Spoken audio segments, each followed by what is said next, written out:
السلام عليكم ورحمة الله وبركاته. ازيكم يا اغلى واجمل متابعين في الدنيا؟ اخباركم عاملين ايه؟ يا رب يوصلكم الفيديو وانتوا في احسن صحة واحسن حال، ويا رب يعجبكم طريقتي ان شاء الله. معايا 500 جرام من السمنة، كانت زبدة وسمنة. الزبدة كانت في التلاجة، يعني تخليها برا التلاجة قبلها بساعتين يكون احسن عشان ما تتعبكيش. خدت وقت معايا، يعني خدت حوالي 10 دقايق كده.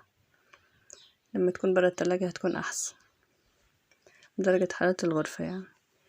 معايا كوباية ونص سكر، وسكر عادي مش بودرة، بس هو ناعم، النوع الناعم يعني، مش خشن قوي. طبعا ده بصراحة مش كان فيه، كان العجينة انا ضفت دلوقتي ايه البيض، 4 حبات بيض ومعلقتين فانيليا. لو عندك فانيليا من التانية البودرة عادي مفيش اي مشكلة خالص. وضفت ربع معلقة ملح صغيرة. ضربناهم كويس قوي، العجينة بقت جميلة هشة كده وعاملة زي الكريمة كده وأخف كمان. معايا دولت 5 معالق من النشا، نخلهم كده كويس عشان ما يبقاش في أي حاجة تكتلات في النشا ولا حاجة. أول حاجة نزلت بيها النشا، بعد كده هنزل بالدقيق كوباية كده، ومش هنزل بيه كله. أنا معايا كيلو دقيق، طبعا مش الوصفة مش هتاخده كلها، كمية السمنة مش هتاخد الكيلو الدقيق. باكو باودر، كل المواد الجافة بندخلها كده الأول وهنقلب شوية شوية. العجينة جميلة جدا، بقت خفيفة وجميلة. نقلب كده واحدة واحدة وبنعجن.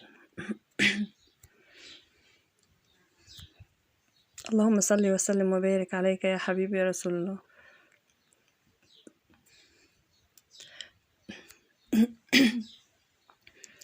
طبعا هي لسه هتحتاج شوية دقيق. الوصفة دي جميلة يا بنات، هتعجبكم ان شاء الله. بصراحة طعمه تحفة والنتيجة في الاخر جميلة جدا. انا خدت 3 حبات عشان اجربهم في الفرن، عشان اشوفه يعني هيفضل شكله ثابت ومظبوط ولا لا.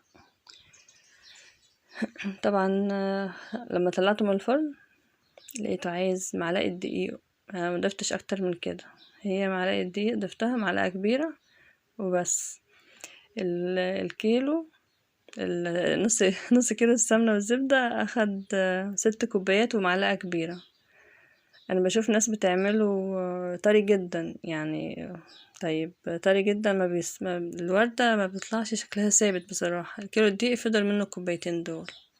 يعني الوصفة خدت 6 كوبايات ومعلقة كبيرة. قسمتها ل3 أقسام. هو ده الشكل بعد ما طلع من الفرن. أنا مش حابة كده بصراحة. اضفت المعلقة خليته مظبوط وشكل ثابت وجميل جدا. بحب الوردة تطلع زي ما هي من الفرن. أول قسم هعمله باللون دوت، وكمان هضيف معلقتين زيت صغيرين ومعلقة كاكاو أسباني عشان تديله طعم مع اللون، طعم مختلف يعني بتضيع طعم البيض. الكاكاو الأسباني طعمه وريحته جميلة جدا. هعمله بقى مع كده بالطريقة دي. طبعا مش هفضل اعمل معاكم بقى عشان الوقت وكده، كله بالمكنة. لو عندك قمع عادي، بس برضو عندي بنتي يعني هي حابة اللون الأحمر وحابة كله يبقى بالمكنة، مش عايزة بالقمع خالص. وخلاص أنا لازم أسمع الكلام عشان ما اتضربش. القسم التاني هنعمله بجوز الهند. أنا ضفت 3 معالق جوز الهند، بس ما كانش ناعم. اعمليه ناعم رجاء، يعني يكون جوز الهند ناعم عشان ما تتعبكيش. برضو ضفت معلقة صغيرة مع جوز الهند زيت عشان العجينة بتنشف شوية مع الإضافات التانية دي. وهنا ضفت معلقة كبيرة أو معلقة ونص تقريبا كاكاو اللي انتوا شوفوها ديت. وضفت كمان معلقتين زيت كبار، وأقلبه كويس كده زي ما انت شايفة. ال3 أقسام دولي مش هتلاقي طعم للبيض نهائي، عشان كل الإضافات دي بتضيع طعم البيض. مع كده في اخت حبيبة قلبي ان شاء الله ربنا يحفظها يا رب، طلبت مني اعمله بدون بيض. هعمله باذن الله، ربي يقدرني واعمله النهارده واقدمه لكم بكره ان شاء الله، عشان تلحقوا تعملوه. اللي عايز يعمله بدون بيض يعمله. شايفين الشكل النهائي عامل ازاي؟ الوردة طلع شكلها ثابت زي ما هي، كأنها ما دخلتش الفرن، جميل جدا. اي حد عايز اي حاجة وعنده ثقة فيا، بشكر اختي على ثقتها فيا. ان شاء الله تشوف الوصفة دي وتعملها كان كده ان شاء الله، وتجربها تعجبها وتبقى جميلة جدا. طبعا معايا شوكولاتة بيضة، معايا جوز الهند عشان التزيين، يعني التزيين ده حسب رغبتك. ومعايا كمان لقيت في التلاجة عندي كريسبي، قلت هجرب، بس شكله وطعمه مع الكريسبي معاه بصراحة طعمه تحفة وجميل جدا. طبعا انا حطيت اكياس بلاستيك، واللي بزينها بحطها على الكيس عشان الكيس واضح قدامكم اهوت على المفرش السيليكون، عشان ما يعصي مواعين وكده. يعني كفاية الحاجات اللي بتتعص معانا في الوصفة نفسها. بغمس او بالنسبة للتزيين انا ما بحطش مربى لسبب مهم جدا. المربى بتطري البتيفور.